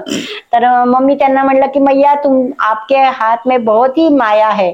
तर त्या म्हणल्या की मैं तो वैसे भी मतलब भोजन नहीं करती. तर त्या फक्त गुळाचं पाणी आणि दूध एवढं पिऊनच त्या आयुष्यभर राहिलेल्या आहेत तिथे. आणि त्यावेळेला त्यांचं वय साधारण 80-82 वय असेल. म्हणजे त्या इतकं म्हणजे गूढ नाही पण ती एक छान सतेज एकदम छान व्यक्ती भेटली. म्हणजे खरोखर त्यांच्या स्पर्शात माया, इतकी माया होती ओथंबलेली की काही सांगू शकत नाही. म्हणजे ही अशी जी व्यक्ती आहेत ना त्या आमच्या दृष्टीने मैयाच होत्या. म्हणजे असं गूढ असं काही आम्हाला, म्हणजे लोक म्हणतात तसं की अश्वत्थामा दिसेल किंवा आमको कोणी काय केलं, तर तसं काही नाही आम्हाला जाणवलं. हे असं मुळात नर्मदा परिक्रमा करणं हाच एक मोठा चमत्कार आहे. हो, कारण आपण 4 महिने घरापासून एक तर वेगळे लांब राहतो आणि परत आपल्याकडे कुठची धन नसतं किंवा उद्या काय होणार आहे याची आपल्याला अपेक्षा नसते. पण अनुभव असा येतो की प्रत्येक ठिकाणी आपलं एक चांगलं म्हणजे कोणी राजा महाराजा आलेला आहे हो, तसं. अशा पद्धतीने आपलं स्वागत करत असतात. बरोबर. आता एक छोटासा आणखीन एक अनुभव आहे आमच्याकडे. आम्ही एका गावात गेलो आणि तिथे गोरखपूर म्हणून होतं. तर तिथे म्हणलं आता थांबायचं आपल्याला कुठेतरी. त्या दिवशी होती रंगपंचमी होती. तर त्यांनी काय सांगितलं की या देवळात थांबा, इथे भटजी आले की तुम्हाला ते गुरुजी तुम्हाला दरवाजा उघडून देतील, तिथे तुम्ही थांबू शकता. पण आम्ही दिवसभर थांबलो तरी तिथे ते गुरुजी आलेच नाहीत. म्हणलं आता काय करायचं. मग हे म्हणले आपण पुढचा आश्रम बघू आणि आपण चालायला लागूया. म्हणून आम्ही असं चालत चालत निघालो होतो. तर एक बरोबर 7-8 वर्षाचा एक मुलगा आमच्या पुढे ते चक्र कसं ओढत घेऊन जातात टायर वगैरे तसं ओढत घेऊन चालला होता. तर तो थांबला 2 मिनिटं आणि तो म्हणाला की मैया जी आपको चाय पानी है. तर आम्ही म्हणलं की नाही चाय तो नाही पानी, तो आपको रुकना है. त्यांनी स्वतःच 7-8 वर्षाचा मुलगा त्यांनी आम्हाला विचारलं की आपको रुकना है. मग आम्ही त्यांना म्हणलं की हो आम्हाला थांबायचं तर आहे, चलो आप हमारे घर चलो. तर मी म्हणलं की ऐसे मत कहो, आपके मम्मी पापा को पूछो फिर हम आएंगे. कारण आपल्या दृष्टीने असं असतं ना की छोट्या मुलाच्या याच्यावर कसा विश्वास ठेवायचा. भावनेच्या वेळा तो मुलगा बोलला असेल असं आम्हाला वाटलं. मग तो त्याच्या घरी आम्हाला घेऊन गेला. मग त्याच्या आई म्हणली की नाही आप आओ. त्यांनी नवीन बांधलेल्या घरात आम्हाला राहायची सोय केली. तो मुलगा एवढासा पण तो म्हणतो आटा वाटा कुछ है ना सब, असं आपल्या आई वडिलांना विचारत होता. पण म्हणजे एवढ्या छोट्या मुलांनी सुद्धा आमची सोय केली, तिथे आमची गैरसोय नाही झाली कुठल्या गोष्टीची. म्हणजे हा एक खूप छान अनुभव आहे की तो मुलगा इतका प्रेमाने जवळ आला, प्रेमाने त्याला कसं कळलं की आम्हाला ही आवश्यकता आहे. कारण की आपण काय म्हणू की मोठा माणूस समजू शकेल आमच्या चेहऱ्यावरनं, पण छोट्या मुलाला कसं कळलं की आम्हाला इथे राहायची आवश्यकता आहे किंवा काय. पण तो एक छान अनुभव होता आमचा. या परिक्रमेत बडवाला आम्हाला असा एक अनुभव आला. बडवाला आम्ही पोहोचलो. बडवा गावाच्या अलीकडे आता वस्ती खूप वाढलेली आहे, म्हणजे गावाच्या बाहेर 2 किलोमीटरपर्यंत वस्ती गेलेली आहे. तर तिथे सुनील म्हणून सुनील नामदेव त्यांचं नाव. तर सुनील नामदेव नावाचे ग्रस्त आहेत. तर ते काय करतात की ते असे त्या म्हणजे तिथे एक तिकट्टा आहे असा एक तिकट्टा म्हणजे 3 रस्ते मिळून मिळणारी जागा, एक जाणारा येणारा. आणि जेव्हा मी समोरून आलो तर तिथे तो ग्रस्त उभा होता. आता आम्ही संध्याकाळी 6-6:30 वगैरे असे वाजले असतील. प्रचंड दमलो होतो. त्या दिवशी आमचं खूप चांगलं झालं होतं. आणि आता करायचं काय, कुठे थांबायचं हा प्रश्न होता. आश्रमाचं काय माहिती होतं, पण दुसऱ्या दिवशी मला वाटतं काहीतरी विशेष दिवस होता. राम मंदिर, अयोध्येच्या राम मंदिराचा पुनर्जीवनाचा सोहळा दुसऱ्या दिवशी होता त्या दिवशी. त्यामुळे मला तिथे जिथे होती तिथे म्हणजे जागा पॅक झाली होती, तिथे काय तुम्हाला जागा नाही मिळणार. तर हा सुनील नामदेव म्हणून एक ग्रस्त आहे, महाराष्ट्रीयन आहेत का नाही माहित नाही. तर ते तिथे आले. म्हणजे आम्ही 1, 2, 3, 4, 5, 6 जण आम्ही होतो आणि एक दुसरे मध्यवर्ती होतो. अशा 8 जण आम्ही तिथं. महाराज जी कहाँ रुकूंगे. अभी राम मंदिर में. हाँ राम मंदिर में बहुत भीड़ है बोले, आपको तो पता नहीं मिलेगा उधर, आप नहीं रह सकते. तो फिर क्या करे बोले, चलो हमारे घर जाएंगे. म्हणजे त्या माणसाने तिथून आम्हाला त्याचं घर एक 500 मीटर अंतरावर त्याचं घर होतं. 2 रूमचा फ्लॅट होता त्याचा खालीवरती म्हणून. त्यांनी खालच्या हॉलमध्ये आमच्या 8 जणांची व्यवस्था केली. आमचे कपडे धुणे, आमची आंघोळी पांघोळी, आमची संध्याकाळची भोजन प्रसादी, सकाळचा चहा, एवढं सगळं करून तो माणूस त्या घरापासून दुसऱ्या दिवशी आम्हाला सोडायला मुख्य रस्त्यापर्यंत आला. सांगायचा मुद्दा असा आहे की तुमची गैरसोय काही होत नाही. आणि आमच्या दृष्टीने ही जी लोक आम्हाला भेटली हीच आमच्या दृष्टीने आमच्याकरता म्हणजे इन्स्पायर करायला ठरली आम्हाला की नाही तुम्ही चालत राहा, तुमचं काही अडणार नाही. असं होत गेलं. आम्हाला तसेही अडचण अशी कुठे नाही काही. म्हणजे हे छोटे छोटे अनुभव आहेत, पण हे आमच्या दृष्टीने मोठे. तुम्ही कुठे रस्ता वगैरे चुकला होतात का, तुम्हाला सगळं व्यवस्थित? बऱ्याच वेळा रस्ता चुकला. रस्ता चुकायचा प्रसंग खूप वेळा आपल्याकडे येतो. कारण कसं असतं की तुमचा मार्ग वेगळा आहे, यांचा वेगळा आहे. प्रत्येकाला डेस्टिनेशनला जायचं, कुठून जातो हा मुद्दा नाहीये. तुमच्या कपॅसिटीवरून तुम्ही जाता. तर रस्ता चुकण्यात साधारण 1-2 किलोमीटर रस्ता चुकून म्हणजे हिची माझी चुकामुक त्याला रस्ता चुकण्यावर झाली. हिला काय व्हायचं की गुडघ्यामुळे असं चालायला त्रास व्हायचा. मी काय करायची, एखादी मोटरसायकल करायची, त्याच्या मागे बसायची, पुढच्या आश्रमात जायची. तर त्या जाताना ठिकाणी असं झालं की आता आमची बायको गेली कुठे, आणि आम्ही त्याला सर्वात गाढव करण्याकरता फोन घेतला नव्हता. फोन नसल्या कारणाने विचारायचं कसं काय कसं, तुमच्याकडनं यांच्याकडनं फोन घ्यायचा आणि मग कुठेतरी त्या आश्रमात विचारायचा, अशी पद्धत होती. तर चुकामुकी होते, पण मैया तुम्हाला परत चुकून देत नाही, परत तुमची भेट होऊन जाते. छान होतं, काहीच प्रॉब्लेम. रस्ता चुकणे हा विषय असताना तुम्हाला छोटी छोटी मुलं सुद्धा रस्त्याने सांगतात की बाबाजी वहां मत जाओ, उधर से जाओ. तुम्हाला तशी अडचण काही येत नाही. म्हणजे म्हणजे माझं एक म्हणणं असं आहे की जी संकट येतात ना ते आपल्या मस्तीमुळे आलेली संकट असतात. जास्त हुशारीपणा करायला गेलेला तर. आम्ही जेव्हा खडक नदी पार करा म्हणजे पहिल्या टप्प्याला आम्हाला खडक नदी पार करायची होती आणि पहिल्यांदाच आणि पाण्यात पाय घालणं सुद्धा आपल्या दृष्टीने म्हणजे जरा हे होतं. मग तिथे एक माणूस बसला होता, तो म्हणला होता की नाही इकडनं नका जाऊ, तुम्ही इकडनं जा मैया. तर थोड्या वेळाने आम्ही पार केलं आणि मागे बघितलं तर तो माणूस नव्हता. पण याचा अर्थ तो कोण वेगळा होता माणूस हे आम्हाला माहित नाही, पण त्यांनी आम्हाला मदत केली म्हणजे तो आमच्या दृष्टीने तो मैयाचाच रूप होता. आता नवीन परिक्रमाचे जर जाणार असतील कोणी परिक्रमेसाठी तर त्यांच्याबद्दल तुम्ही काय अनुभव सांगाल किंवा काय मार्गदर्शन कराल? नवीन परिक्रमापासून जायचं तर त्यांनी सर्वात पहिला आपला मी बाजूला ठेवायचं. आहे त्या परिस्थितीत स्वतः राहण्याची सोय ठेवायची. स्वतः राहण्याची गैरसोयीला सोय मानायची. आपण इथे खूप कम्फर्ट झोन मध्ये असतो. कम्फर्ट झोन हा बाजूला ठेवायचा. जास्तीत जास्त कमीत कमी वजन यायचं की तुम्हाला रोज काय लागतं, एक अंगावर कपडा, एक बॅगेत कपडा तेवढा एक असला. तुम्हाला पूजेचं साहित्य तुमचं असं ते लागतं तुम्हाला. नंतर बाकी तुमची औषधं वगैरे काही असतील तर ती बॅटऱ्या, तुमच्या अजून स्लिपिंग बॅग, तुमचे 100-160 बुटाचे जोड, चहाची भांडी. आम्ही बघितलं लोकांनी चहाची भांडी, प्युरिफायर असे घेऊन लोक निघालेले आहेत. हे सगळं लोकांना नंतर सोडून द्यायला लागतं. पण कमीत कमी वजन घेऊन मानसिक तयारीने निघावं. चालण्याची प्रॅक्टिस नव्हती झाली. मैया किनारी तुम्हाला दर 5 किलोमीटरला आश्रम आहेतच आहेत आणि कुठल्याही आश्रमात तुमचं स्वागत होतं. कुठल्याही आश्रमात तुम्हाला गैरसोय कधी होत नाही. फक्त तुम्ही प्रत्येक आश्रमात जाताना तुम्ही नम्रतेनेच गेलं पाहिजे. तिथे तुम्ही तुमचा अहंभाव दाखवला नाही पाहिजे. कारण की आता आम्ही जिथे सेवेला असतो, आता आम्ही परिक्रमेनंतर सेवा सुरू केलेली आहे आणि आम्ही जिथे सेवेला असतो तिथे येणारा प्रत्येक माणूस हा त्याच्या सोयीने बघत असतो. आता आपल्या महाराष्ट्राचे लोक येतात 15 मिनिटात जेवायला मिळेल का असं विचारतात, तर ते थोडं अवघड होतं. कारण की येणारा माणूस हा त्यावेळेला येणार असतो, तशी तयारी नसते आपली. मग त्याची एक 15 मिनिटं थांबायची तयारी असायला पाहिजे. असं म्हणजे त्यांनी मागे न लागता तुम्ही तुमच्यासाठी परिक्रमा करतायत ना की तुम्ही आश्रमवासियांसाठी परिक्रमा करतात हे लक्षात ठेवलं पाहिजे. म्हणजे परिक्रमा हा विषय असा आहे की काही जण सेवा द्यायला जातात आणि काही जण सेवा घ्यायला जातात. दोन्ही गोष्टी इथे परिपूर्णपणे मिळतात. आता आम्ही सेवाला द्यायला जायचं कारण म्हणजे पहिल्यांदा सांगितलं तुम्हाला तसा आम्हाला थोडा अनुभव पाहिजे होता आणि नंतर आम्ही सलग 6 वर्ष आता सेवेला जातो. याचं कारण म्हणजे आम्ही परिक्रमेत असताना लोकांची जी सेवा घेतलेली आहे त्याचा आपण कुठेतरी थोडाफार परतफेड करू शकू या दृष्टीने आम्ही आता सेवेला जातो. परिक्रमेत आपण काही लोकांचे हे केलेले आहेत, तर काही वाहून घेतलेले लोक मला सापडले. मुमलेश्वरच्या अलीकडे कुठलं गाव ते, भरूचच्या पलीकडे, भरूचच्या अलीकडे, भरूचच्या पुढे 5-6 किलोमीटर प्रताप सिंग म्हणून माझे एक मित्र आहे.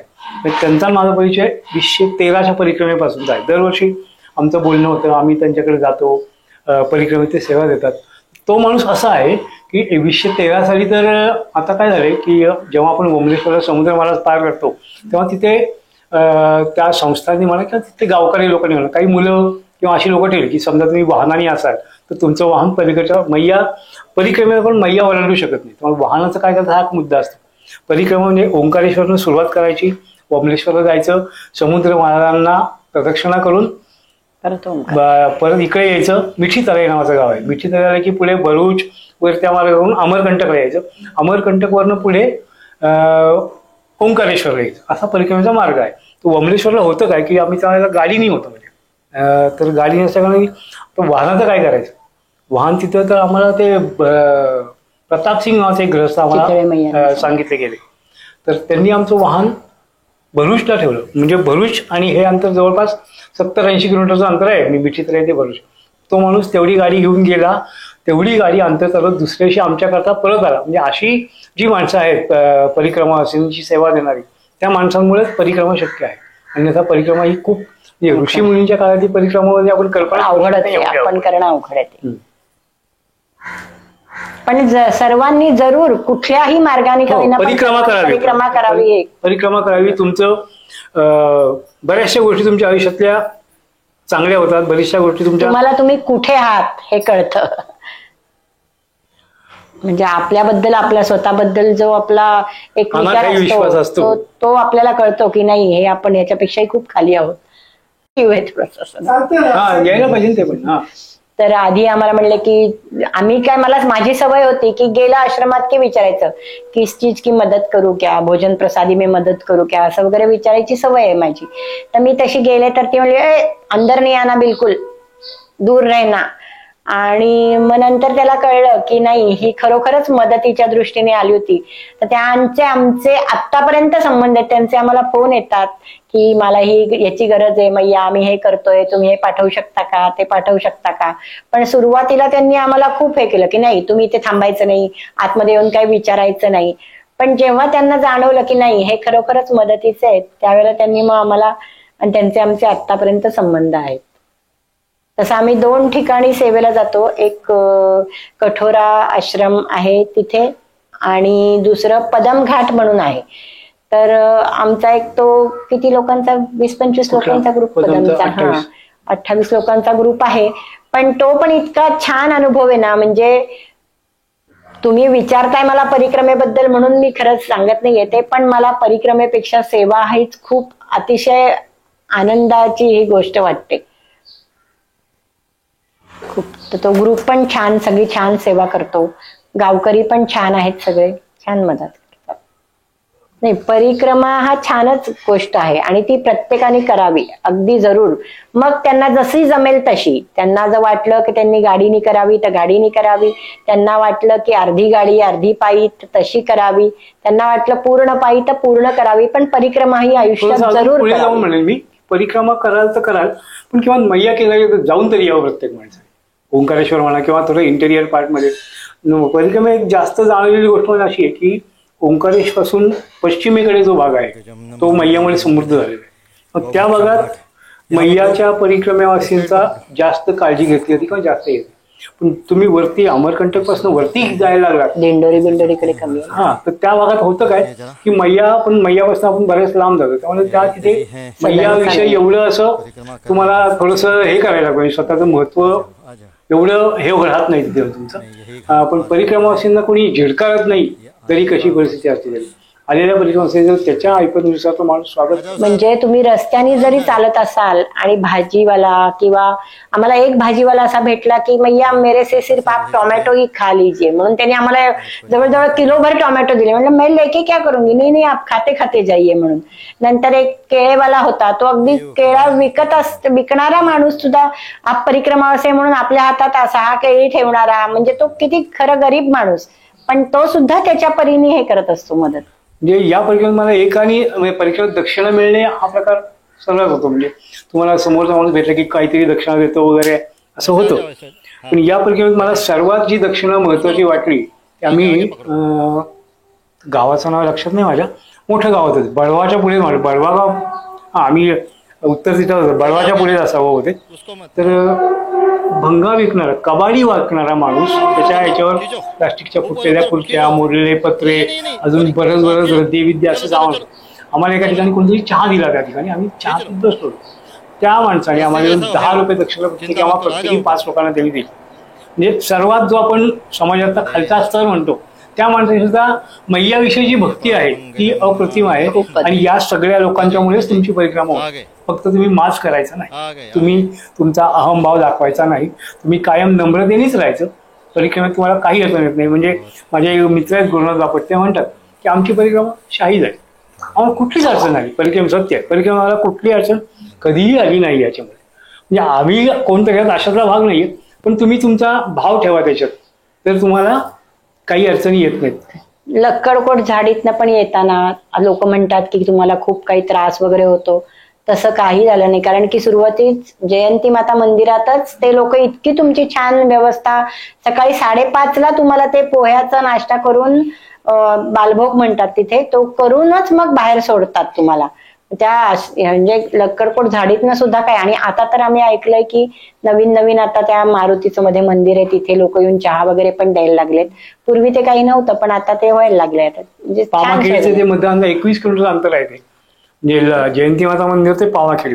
पूर्वी त्या ह्याच्यात काही तुम्हाला सोय नसते. म्हणजे प्यायचं पाणी सुद्धा जर का तुम्ही डिसेंबर साधारण तिथे जानेवारी वगैरे महिना तुम्हाला उजाडतो, तुम्ही म्हणजे ही परिक्रमा सुरू करायचा कालावधी असा आहे की कार्तिकी पौर्णिमेनंतर म्हणजे आपली देवशयनी एकादशी झाली की त्याच्यानंतर तुम्हाला परिक्रमेला निघायचं असतं. म्हणजे रुटीन असतं ना.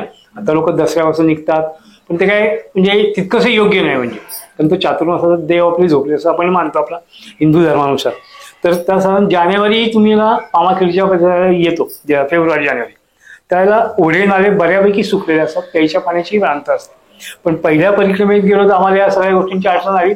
आम्ही आपलं पाणी नाश्ता सगळं घेऊन निघालो. पण आत्ताच्या परिक्रमेत जेव्हा आम्ही आलो तर या परिक्रमेमध्ये आम्हाला दर 2 तासांनी आम्हाला चहा मिळत होता. त्या 21 किलोमीटरच्या जंगलामध्ये पामाखेडीतून लोक येतात मोटरसायकलवर चहा घेऊन, नाश्ता घेऊन वगैरे. मध्ये एका ठिकाणी तुम्हाला नाश्ता पण मिळतो, बाळभोगही मिळतो पोह्यांचा. म्हणजे आता परिक्रमा खूप सुंदर आणि छान झालेली आहे. आता तर काय नवीन रस्ता बांधायचा असं नियोजन काहीतरी आहे. बघूया काय काय होतंय पुढे ते.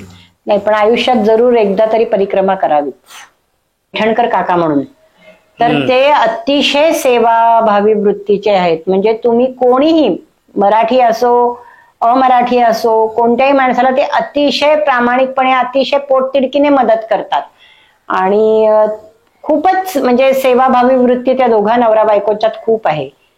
खूप मदत करतात ते. पैठणकर म्हणून आहेत ते खूप. छिपावर म्हणून गाव आहे, तिथे मीना म्हणून एक माणूस आहेत. कोण मीना? अमर मीना म्हणून. तर छिपावरच्या अलीकडेच, छिपावरच्या तो रस्ता कसा आहे म्हणजे आपण जेव्हा हे बंद सोडतो, काय ते धबधबा कुठला, धुवंदारचा धबधबा सोडल्यानंतर आपल्याला 2 मार्ग आहेत. काही नदीचा मार्ग आहे आणि काही झळकेचा मार्ग आहे. आमची शारीरिक क्षमता कमी आणि थोडे हार अपेक्षा सहन करायची आमची कपॅसिटी कमी, रस्त्याच्या मार्गाने निघालो आम्ही. तर तिथे मध्ये आम्हाला छिपावर नावाचं आपल्याला एक गाव लागतं. त्या गावात तुमचे म्हणजे त्या रस्त्याने जेव्हा आपण जातो ह्याच्यानंतर, कशानंतर, धुवंदारनंतर त्या रस्त्याने आपण जेव्हा जातो तेव्हा त्या लोकांनी तिथे चेन केलेली आहे. चेन म्हणजे कसं की तुम्ही एका गावात आहे, मी एका गावात आहे, हे काय गावात. मी जेव्हा तुमच्याकडे पहिला जातो तो पहिला माणूस या रस्त्यावरच्या शेवटच्या गावापर्यंत सांगतो की इतके इतके परिक्रमा असे आहेत, तुमचे फोटो काढतात ते फोटो पुढे पाठवतात की जेणेकरून परिक्रमावासींची गैरसोय होणे. म्हणजे एवढी सुंदर आहे टेक्नॉलॉजीचा एक चांगला वापर केलेला मला दिसला की त्यांचं अंतर्गत कम्युनिकेशन इतकं सुंदर आहे. रस्त्याच्या कडेला ती माणसं उभी राहतात की या माणसाच्या जे मोबाईल हातात घेऊन की या माणसाचा आपल्याला फोटो आलाय. आणि हे 3, कारण तिथे रस्ताच आहे की जेव्हा तुम्ही सडक मार्गाने जाता तेव्हा तुमचे टप्पे ठरलेले असतात की या ठिकाणीच तुम्हाला आहे. ही अशी जी माणसं, अशी खूप माणसं आम्हाला परिक्रमेत अशी खूप माणसं भेटली. आणि ह्या लोकांच्यामुळे आमची परिक्रमा व्यवस्थित सुंदरपणे पार पडलेली आहे. म्हणजे आमच्या दृष्टीने हेच लोक संत महात्मे किंवा महानुभाव किंवा अति चांगल्या याच्यातले लोक होते हे सगळे. पुढे मग त्या मीनाने आमचे हातपाय धुवून स्वागत केलं. दाराच्या बाहेर उभं केलं त्याने आम्हाला. त्याच्या बायकोनी पाणी आणलं, मुलांनी अजून दूध आणलं, आमचे पाय धुतले. गरम पाण्याने गार पाण्याने आपण गणपतीचं पूजन करतो तसे पाय धुतले. एकाने आमचे पाय पुसले, दुसरे आम्हाला सुंदरपैकी राहायला सोय वगैरे करून दिली. भोजन प्रसादी उत्तम. हा तुमच्या श्रद्धेचा विषय आहे. म्हटलं काय बाबा एवढं, हे आपकी नाही कर रहा मैया केली, हे मैया मैया आ रही आहे. आणि त्या दिवशी मला दुकानात जायचं बरं, माझा मोबाईलचा इयरफोन तुटला होता. तुटला का हरवलं काय झालं. मी दुकानात गेलो, त्या दुकानदाराने मला इयरफोन देतो एक सुंदर सांगितलं, महाराज जी आपको कम कीमत में दे रहे हैं. बोले क्यों? कल आप अगर परिक्रमा में नहीं हो, यहाँ आ जाओगे तो मैं नहीं कम करूंगा. आज आप परिक्रमा में इसलिए आपका ध्यान रखा जा रहा है. हाच अनुभव आम्हाला परिक्रमेच्या शेवटी आला. शेवटी आपण शेवटचं गाव कुठलं आहे बरं, एकदम आपण शेवटाकडे येतच आहे. ओंकारेश्वरच्या अलीकडचं एकदम शेवटचा आश्रम म्हणजे जलवा. आमचं शेवटचं मुक्कामाचं गाव होतं जलवा. त्या गावात आल्यानंतर पुढे साधारण 10-12 किलोमीटर ओंकारेश्वर राहतं.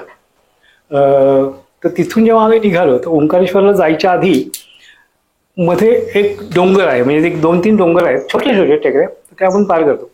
त्या आश्रमाच्या म्हणजे ओंकारेश्वरच्या एकदम अलीकडे म्हणजे साधारण एक 50-100 मीटर उंचीचा मोठा डोंगर असेल चर्चा तर असेल. तर तिथे आम्ही वरती गेलो. तर त्या आश्रमाच्या महाराजांनी बोलवलं आम्हाला. चहाचा सुंदर वास, सकाळचं वातावरण, थंडी मी म्हणत होती अशी 9:30 वाजले तरी थंडी खूप होती. आइये महाराज. आमच्यातली काही मंडळी होती ती आता एवढं सांगतो काय कशा चहा कॉफी थांबायचं, डायरेक्ट जाऊ संकल्प करू, काही असते माणसाला. तसं ती गोष्ट होत नाही ना. म्हणजे आपण नेहमी मराठीत म्हणे की शिजेस्तोवर दम असतो, निवेस्तोवर नसतो. तसं कधी एकदा परिक्रमामध्ये, कारण या परिक्रमेत आम्ही तिघजणच असे होतो की आम्ही आमच्या पूर्ण ताकदीनिशी, आमच्या पूर्ण श्रद्धेनुसार आम्ही ही परिक्रमा पूर्ण करण्याचा प्रयत्न केला आणि आमच्याकडनं ती मैयानी करून घेतली. तर त्या गावी आम्ही तिथे गेलो. म्हणजे वास्तवाचं दर्शन तुम्हाला कसं घडतं बघा, की तिथे गेलो, आपले झोळ्या आपल्या उतरवून ठेवल्या, चहा नको म्हणलं तर बसतो तुम्ही एवढं बोलत. महाराज जी ये आखिरी चाय परिक्रमा मार्ग के म्हणला, ये चाय आज आज पी सकते हो, अगर कल आप आए तो आपको कोई चाय के लिए पूछेगा भी नहीं. म्हणजे त्यांनी आम्हाला 1-2 किलोमीटर तुमची अवकाश दाखवून दिली की तुम्ही आज परिक्रमेत आहात, मैया तुमच्या बरोबर आहे, त्यामुळे तुम्हाला हा सगळा मान सन्मान मिळतो आहे. आणि ह्या सगळ्या गोष्टीला साक्षी ठेवून, या सगळ्या गोष्टी मनात ठेवून आमची परिक्रमा त्या दिवशी पूर्ण झाली. ते तुमचे पाय कायम जमिनीवरच पाहिजे. तुम्ही काही विशेष करता, तुम्ही त्या आश्रमावर उपकार करता अशी भावना तुमची परिक्रमेत नसावीच. एक सगळ्याचा आढावा आपण थोडासा घेऊया आता इथे. परिक्रमेला आपण सुरुवात करतो ती कशी, परिक्रमेला सुरुवात करताना तुम्हाला काय काय घ्यायला लागतं, तर तुमचं पुढचं पूजेचं साहित्य, तुमचे कपडे, तुमचं एक सतरंजी, परिक्रमेत दंड घ्यायला, तुम्हाला एक कमंडलू घ्यायला लागतं, बाकी तूप किंवा वाती वगैरे या सगळ्या गोष्टी तुम्हाला, जसं तुमच्या ह्याच्यात एक छोटी कुपी घ्यायला लागते की समजा मैयापासून जास्त तुम्ही लांब गेलात तर मैयाचं दर्शन हा एक रोजचा नित्य पूजेचा भाग आहे, तेव्हा एक मैयाची कुपी घ्यायला लागते आणि हे सगळं घेऊन तुमची परिक्रमा सुरू करायला लागते. परिक्रमेत मुख्य नियम म्हणजे कोणाला उद्धट बोलायचं नाही, कितीही रागातली एका विशिष्ट मर्यादेपर्यंत शांत राहायचं. एक साधूची गोष्ट आहे, एक साप असतो एका गावात, त्याला लोक दगड मारतात, काही करायचं नाही तर तिथे तो लोकांवर हे करतो, फुसफुस अंगावर जात असतो. तर लोक त्याला दगड मारतात. साधू मला गावात, एक साधू गावात येतो, तर लोक सांगतात साधूला की तिथे साप आहे, त्या विहिरीपाशी तो आम्हाला रस्ता काही करून देत नाही म्हणे. साधू महाराज जातात सापापाशी. काय रे बाबा म्हणतात, तू काय भांडण काय करतो याच्याशी लोकांशी? मी काय करत नाही, लोक माझ्या अंगावर येतात. नाही म्हणे, तू आता इथून पुढे लोकांना त्रास द्यायचा नाही. एवढ्या मोठ्या साधूंनी सांगितलं, साप ऐकतो. लोक जातात हळूहळू, अरे काहीच करत नाही. एक दगड मारतो, कोणी काठीन टोकरतं, आपल्या जखमी होतो, तिथं पडलेला असतो. काही दिवसांनी साधू महाराज त्या गावाला परत येतात, तर ते प्रवास संपून बघतात हा साप तर इथं पडलाय म्हणे. कसं काय म्हणे, काय रे बा तुझी काय ही असं झाली? पण तो महाराज तुम्हीच मला सांगितलं लोकांना त्रास द्यायचा नाही, हे करायचं नाही, ते करायचं नाही. पण तो लोकांना चावायचं नाही असं मी तुला सांगितलं, लोकांना फुतकारायचं नाही असं मी तुला सांगितलं. मग तुझ्या बचावाकरता तू फुतकारायचं पण चावायचं नाही. तर फुतकारायचं कधी आणि चावायचं कधी ह्याचं तारतम्य जर का आपण बाळगलं तर आपली परिक्रमा अतिशय सुंदर होते. परिक्रमेत कुणालाही कसलाही त्रास होत नाही. एक माणूस, परत मी शेवटी सांगतो की ही परिक्रमा मानसिक परिक्रमा आहे. तुमच्या मनाचा जर का कल असेल, तुमच्या मनात जर का असेल, तर एक पाऊल टाकल्यावर पुढच्या पावलाचा रस्ता तुम्हाला मैया दाखवते. यात तुमची कर्तृत्व 5% तुमचे प्रयत्न असतील तर 95% तुम्हाला मैयाचं हे आहे, सहकारी आहे. आणि मैयाच्या रूपाने जे तुम्हाला लोक भेटतात त्यांच्यानुसार तुमची परिक्रमा होती. यात माझ्या सौंचं किंवा जे परिक्रमा यांची कर्तृत्व काही नाही. डंगोरा पेटण्याचा नाही की मी परिक्रमा केली, मी परिक्रमा नाही केली, माझ्या करून घेतली. अजूनही माझी इच्छा आहे की परिक्रमेला जायची. पण आमच्या घरात त्याचा चिरंजीव मोठा आहे, त्यांचा बाबा आता कुठे जाता, आता नाही राहिला. पण मैया त्यांनाही बुद्धी देईल कदाचित की म्हणतील मला पुढच्या वर्षी बाबा जा म्हणून. नाही, पण आम्ही त्याच्यासाठी म्हणून सेवेला मात्र जातोच. सेवेला आम्ही दरवर्षी जातो. मध्ये काय बदल जाणवले तर परिक्रमेत माझ्या स्वतःमध्ये बदल जाणवण्याची परिस्थिती अशी फारशी नव्हती. पण तसा मी 1 नंबरचा चिडखोर माणूस आहे. म्हणजे मला बारीक सारीक गोष्टी सुद्धा असं येत नाही. पण परिक्रमेत आल्यानंतर लोकांना माझ्याविषयी माझ्यात बदल जाणवले की हा माणूस आता रागवायचा, चिडायचा बंद झालेला आहे. हा माणूस दुसऱ्याचं ऐकून घेतो. माझी ही वृत्ती अजिबात नाही की तुझ्याचं ऐकून घ्यायचं. मला जे वाटतं म्हणजे अगदी तळक फळक माणूस आहे मी तसा. तर नंतर माझ्यात हा एक बदल झाला की मी खूप शांत झालो. आमच्या सुनबाईंचं पण मी आता ऐकतो, बायको सुद्धा ऐकतो. नंतर आध्यात्मिक कल माझा तसा पण नाहीये काही. मला बेस आध्यात्मिक असं काही नाही. आमचे वडील पण आम्ही मूळचे आम्ही सांगलीकडचे आहे, त्यामुळे असं अध्यात्म किंवा असा काही विषय आमच्या घरात कधी नव्हता. कारण कुटुंब मोठं होतं, त्यामुळे प्रत्येकाकडे लक्ष देणे हेच अध्यात्म होतं आमचं. पण आता रिटायरमेंट नंतर बरीचशी मला जेव्हा शांतता मिळाली की जबाबदाऱ्या कमी झाल्या. 2 मुली आहेत मला, एक मुलगा आहे. माझा मुलगा इंडियन नेव्हीमध्ये चांगल्या पोस्टवर आहे का. सुनबाई पण चांगल्या कार्यकुशल आहेत. 2 मुलींची लग्न झाले, जावई पण व्यवस्थित आहे. हे सगळं स्वास्थ्य जेव्हा झालं तेव्हा मी या मार्गात लागलो. तेव्हा आध्यात्मिक असं काही नव्हतं. तरी पण काही बदल मला स्वतःलाही ते जाणवलं की मी आतताईपणा करणं सोडून दिलं, की कुठल्याही गोष्टीचा पटकन निर्णय घेणं किंवा एखाद्या गोष्टीत पटकन रिॲक्ट होणं हा एक माझा दुर्गुण आहे. तो बऱ्यापैकी मला सोडला. अजून थोडासा राग येतो. नमो नर्मदा माई रेवा पार्वती वल्लभ सदा शिवा. शंकर आणि नर्मदेचा हा एक श्लोक आहे. नर्मदेविषयी बऱ्याच लोकांनी काही काही माहिती सांगितली, ती मी इथं परत न करणे हा एक माझा मुख्य उद्देश होता. नर्मदे हर, नर्मदे हर, नर्मदे हर.